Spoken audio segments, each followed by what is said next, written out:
ఉదయం పవన్ కళ్యాణ్ గారిని ఉద్దేశించి మీరు చేసిన ట్వీట్ చూసా. మనసు చివుక్కుమంది. పవన్ కళ్యాణ్ గారిని దొర అని సంబోధించడం వెనక మీ వెటకారం అర్థమవుతుంది. తెలంగాణ ప్రాంతంలో దొర అనే పదాన్ని ఏ ఉద్దేశంతో వాడతారో మీకు తెలియంది కాదు. పవన్ కళ్యాణ్ గారిని రాజకీయంగా విమర్శించండి, తప్పులేదు. కూటమి ప్రభుత్వం విధానాల్ని, జనసేన నిర్ణయాల్ని కూడా విమర్శించండి, తప్పులేదు. కానీ వ్యక్తిగత హననం చేయడానికి ప్రయత్నించకండి ప్లీజ్.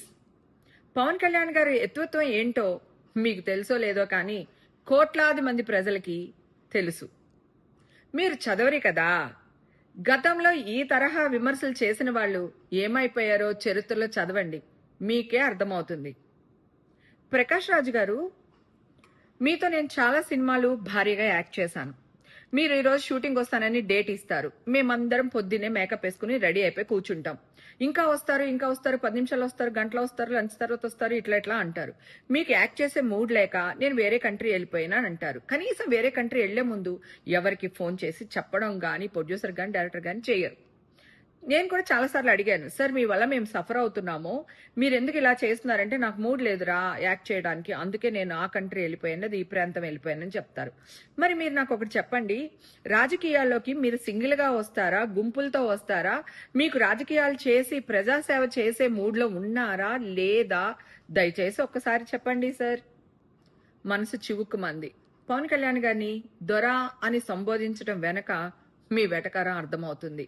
తెలంగాణ ప్రాంతంలో దొర అనే పదాన్ని ఏ ఉద్దేశంతో వాడతారో మీకు తెలియంది కాదు. పవన్ కళ్యాణ్ గారిని రాజకీయంగా విమర్శించండి, తప్పులేదు. కూటమి ప్రభుత్వం విధానాల్ని, జనసేన నిర్ణయాల్ని కూడా విమర్శించండి, తప్పులేదు. కానీ వ్యక్తిగత హననం చేయడానికి ప్రయత్నించకండి ప్లీజ్. పవన్ కళ్యాణ్ గారి ఎత్వత్వం ఏంటో మీకు తెలుసో లేదో కానీ కోట్లాది మంది ప్రజలకి తెలుసు. మీరు చదవరి కదా. గతంలో ఈ తరహా విమర్శలు చేసిన వాళ్ళు ఏమైపోయారో చరిత్రలో చదవండి, మీకే అర్థమవుతుంది. ప్రకాష్ రాజ్ గారు, మీతో నేను చాలా సినిమాలు భారీగా యాక్ట్ చేశాను. మీరు ఈరోజు షూటింగ్ వస్తానని డేట్ ఇస్తారు. మేమందరం పొద్దున్నే మేకప్ వేసుకుని రెడీ అయిపోయి కూర్చుంటాం. ఇంకా వస్తారు 10 నిమిషాలు వస్తారు, గంటలో వస్తారు, లంచ్ తర్వాత వస్తారు, ఇట్లా అంటారు. మీకు యాక్ట్ చేసే మూడ్ లేక నేను వేరే కంట్రీ వెళ్ళిపోయినా అంటారు. కనీసం వేరే కంట్రీ వెళ్లే ముందు ఎవరికి ఫోన్ చేసి చెప్పడం గానీ, ప్రొడ్యూసర్ గానీ, డైరెక్టర్ గానీ చేయరు. నేను కూడా చాలాసార్లు అడిగాను, సార్ మీ వల్ల మేము సఫర్ అవుతున్నాము, మీరు ఎందుకు ఇలా చేస్తున్నారంటే నాకు మూడ్ లేదురా యాక్ట్ చేయడానికి, అందుకే నేను ఆ కంట్రీ వెళ్ళిపోయాను, ఈ ప్రాంతం వెళ్ళిపోయానని చెప్తారు. మరి మీరు నాకు ఒకటి చెప్పండి, రాజకీయాల్లోకి మీరు సింగిల్గా వస్తారా, గుంపులతో వస్తారా, మీకు రాజకీయాలు చేసి ప్రజాసేవ చేసే మూడ్లో ఉన్నారా లేదా, దయచేసి ఒక్కసారి చెప్పండి సార్. Thank you.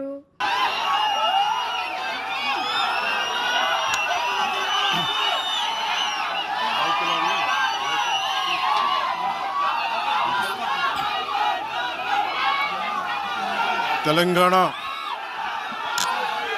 ఆవిర్భావ దినోత్సవ సందర్భంగా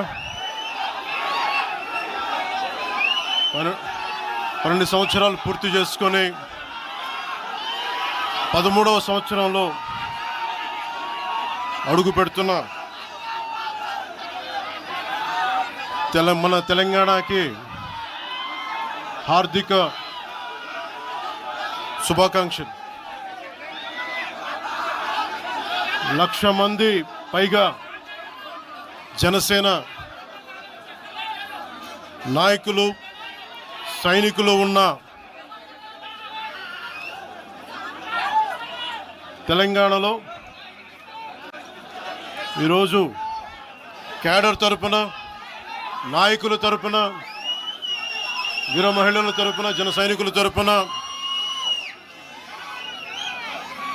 దాదాపు 4 కోట్ల తెలంగాణ ప్రజలందరికీ హృదయపూర్వక శుభాకాంక్షలు తెలియజేసుకుంటూ ఉన్నాం.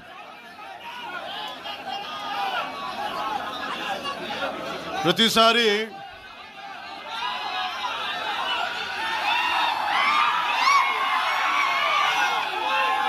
తెలంగాణ జనసేన ఎందుకు తెలంగాణ గురించి మాట్లాడుతూ ఉంటే అలాంటి వ్యక్తులందరికీ కూడా నా విన్నపం, నా విజ్ఞాపన, జనసేన తెలంగాణ నడిబొడ్డులో పెట్టాం, హైదరాబాద్లో పెట్టాం జనసేన. ఈరోజు జనసేనకి తెలంగాణ మీద ప్రేమ కానీ ఇష్టం కానీ రాజకీయాలకు అతీతమైంది. నా చుట్టుపక్కల ఉన్న నాయకులందరూ కూడా 2007, 2008 నుంచి అప్పటి యువరాజ్యంలో ఉన్న యువ నాయకులు వీళ్ళందరూ ఈరోజు కొత్తగా తెలంగాణ మీద తెచ్చుకున్న ప్రేమ కాదు. తెలంగాణ విభజన సమయంలో వచ్చిన ప్రేమ కాదు.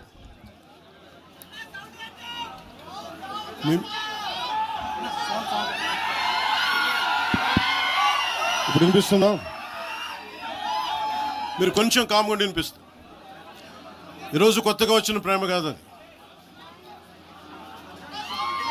తెలంగాణ ప్రత్యేక రాష్ట్రం కావాలి అన్న ఆలోచన రాకముందే తెలంగాణ సంస్కృతికి, తెలంగాణ సాంప్రదాయాలకి, తెలంగాణ పోరాట స్ఫూర్తికి ఉత్తేజం పొంది ఇన్స్పిరేషన్గా తీసుకొని అది సినిమాల్లో కావచ్చు, సంస్కృతి పరంగా కావచ్చు, ఇవన్నీ కల్చరల్ పరంగా సినిమాల్లో పరంగా ఎప్పుడు ముందుకు తీసుకెళ్తానే ఉన్నాం. విమర్శించే నాయకులందరికీ కూడా 2007లో ఈరోజు విమర్శించే గొంతులు ఎవరు లేవు. తెలంగాణ నలుమూలలా తిరిగిన వాడిని, తెలంగాణ నలుమూలలా వెళ్ళిన వాడిని, గ్రేటర్ హైదరాబాద్లో అన్ని కార్పొరేషన్స్లో కూడా భారతీయ జెండా, మువ్వెన్నెల జెండా ఎగరవేశాం మేమందరం. ఈరోజు కొత్తగా వచ్చిన ప్రేమ కాదు ఇది.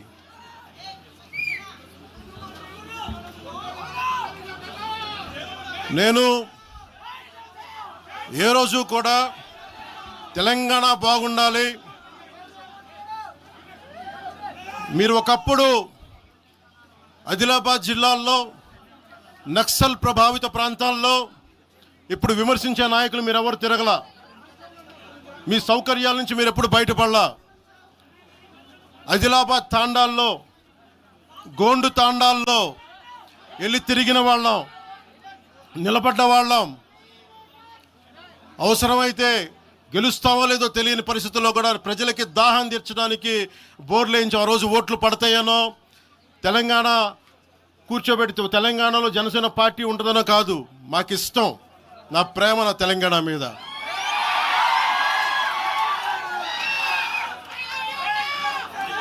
తెలంగాణకి నాకు ఎంత ప్రేమ ఉందో,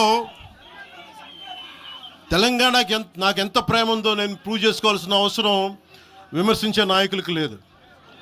నేను మీకు చెప్పాల్సిన అవసరం కూడా లేదు.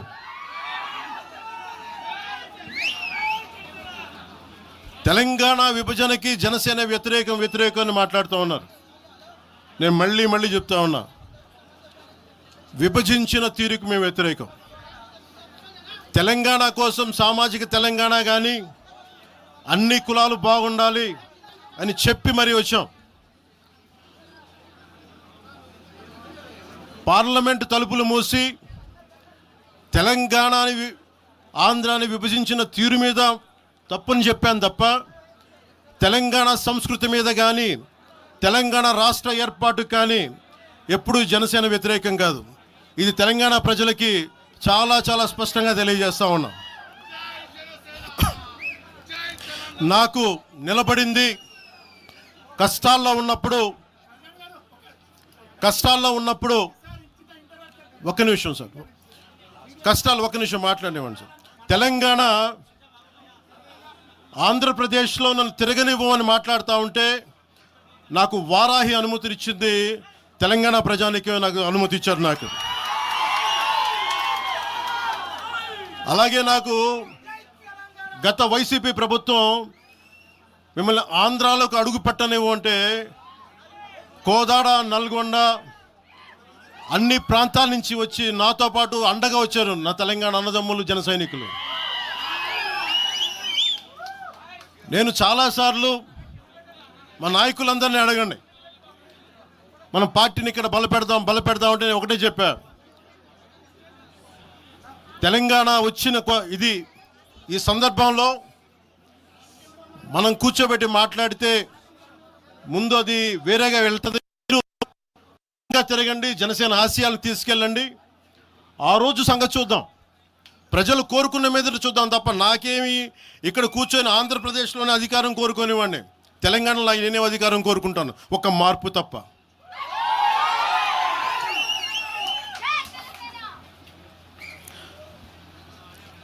జనసేన ప్రయాణం తెలంగాణలో మొదలైంది. నేను మీకు ఏ సమస్యకైనా సరే నేను కూర్చోబెట్టి మా నాయకులు ఒకటే చెప్పా, మీరు సమస్యల మీద పోరాడండి. నాకు బాగా ఇబ్బంది కలిగించే అంశం ఈ మధ్యన పదే చూస్తూ ఉన్నాను. మాట్లాడితే ఆంధ్ర అని చెప్తా ఉన్నారు. తెలంగాణ ప్రజలకి ఆంధ్ర మీద విద్వేషం లేదు, తెలంగాణ నాయకులందరికీ విద్వేషం లేదు. తెలంగాణ ఏర్పాటు కావాలని కోరుకున్నారు కానీ ఆంధ్ర ప్రజల మీద ఎక్కడా విద్వేషం చూపించలేదు. నిజంగా తెలంగాణ ప్రజలు కానీ మొత్తం తెలంగాణ నాయకులు కానీ విద్వేషం చూపించి ఉంటే ఈ రోజున ఒక్క ఆంధ్ర ప్రాంత వ్యక్తి కూడా ఇక్కడ తెలంగాణలో ఉండలేడు. ఇది తెలంగాణ తాలూకు ప్రేమ, తెలంగాణ ప్రజల తాలూకు ప్రేమ, ఇవన్నీ ఎవరు మర్చిపోరు. నాకు ఈ మధ్యన వస్తా ఉంటే నువ్వు హైదరాబాద్లోకి ఎలా అడుగు పెడతావు, నీకు హైదరాబాద్లో ఏం పని,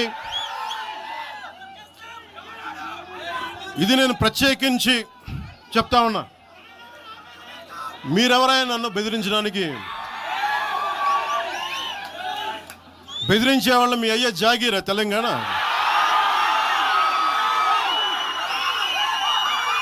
నా మీద దాడులు చేస్తా ఉంటున్నారు కదా. నాకు తెలంగాణలో బెదిరింపుల కంటే కూడా ఆంధ్రాలో బెదిరింపులు ఎక్కువ. నాకు తెలంగాణలో ఇంకా రానివ్వు అంటారు నన్ను, ఆంధ్రాలో అయితే తల తీసేయని అంటారు కోనసీమలో కొంతమంది. నేను ఓడిపోయినప్పుడు 2019లో ఓడిపోయినప్పుడు మన తెలంగాణ నాయకులు ఒకరే చెప్పారు, అన్నా మా తెలంగాణలో ఉంటే నీకు పరిస్థితి రానిచ్చేవాళ్ళం కాదని చెప్పి. నాకు నిజంగా తెలంగాణ అద్భుతంగా ఉండాలి, యువతకు అద్భుతమైన అవకాశాలు రావాలని కోరుకుంటాను తప్ప నాకు ఇక్కడ కొత్తగా బావుకునేది లేదు, ఏమీ లేదు.